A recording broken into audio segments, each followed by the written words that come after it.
जो थक कर बैठते नहीं वही इतिहास बनाते हैं। नमस्कार साथियों, आज का विषय है जो थक कर बैठते नहीं वही इतिहास बनाते हैं। ये सिर्फ एक वाक्य नहीं बल्कि उन लाखों लोगों की सच्चाई है जिन्होंने जिंदगी की मुश्किलों को हराया और ऐसा कुछ कर दिखाया जो दुनिया याद रखे। आप थक सकते हैं, रुक सकते हैं, लेकिन अगर आप बैठ गए तो मंजिल आपसे दूर हो जाएगी। भाग 1। थकना स्वाभाविक है, लेकिन हार मानना नहीं। हम इंसान हैं। थकना, टूटना, निराश होना, ये सब आम बात है। लेकिन सवाल ये नहीं है कि आप थके या नहीं। सवाल ये है कि थकने के बाद आप क्या करते हैं। क्या आप बैठ जाते हैं और छोड़ देते हैं, या फिर अपने आंसू पोंछकर फिर से उठते हैं। इतिहास उन्हीं का बनता है जो उठते हैं, चलते हैं और कभी रुकते नहीं। भाग 2। कहानी दीपक की दौड़। एक लड़का था दीपक, गांव में रहता था। गरीब परिवार, खेतों में काम करता था, लेकिन सपना था स्पोर्ट्स में इंडिया का नाम रोशन करने का। स्कूल में उसे दौड़ने का बहुत शौक था, लेकिन न जूते थे न अच्छा खान पान। एक बार जिले की दौड़ प्रतियोगिता में गया, नंगे पांव दौड़ा और तीसरे नंबर पर आया। लोगों ने हंसी उड़ाई, तू क्या ओलंपिक जाएगा। लेकिन दीपक रुका नहीं। हर सुबह 4 बजे उठकर खेत के रास्तों पर दौड़ता। खुद से कहता, मैं थक सकता हूं लेकिन बैठूंगा नहीं। धीरे धीरे राज्य स्तर, फिर नेशनल और फिर इंटरनेशनल स्पर्धा तक पहुंच गया। आज वही दीपक देश के लिए मेडल जीत चुका है।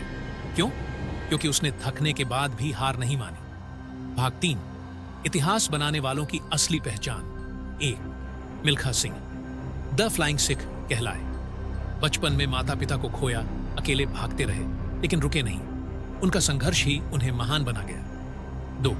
APJ अब्दुल कलाम अखबार बेचते थे, पैसे नहीं थे, लेकिन सपनों से बड़ा कोई था ही नहीं। उनकी मेहनत ने उन्हें देश का राष्ट्रपति बना दिया।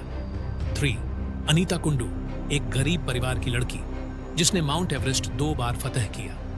पहली बार हार गई, बीमार हो गई, लेकिन बैठी नहीं। दूसरी बार फिर से चढ़ी और इतिहास रच दिया। इन सब की एक ही बात थी, वो थके जरूर पर बैठे नहीं। भाग 4। जब आप थक जाएं तब क्या करें। 1।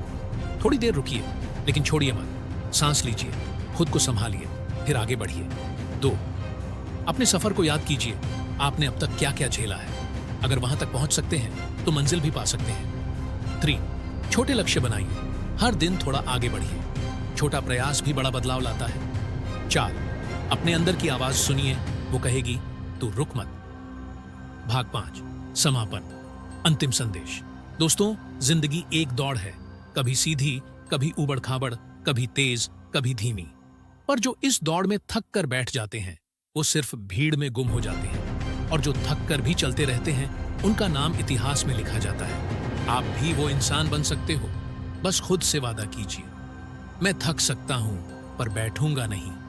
मैं रुक सकता हूं पर हार नहीं मानूंगा, क्योंकि जो थक कर बैठते नहीं वही इतिहास बनाते हैं। धन्यवाद।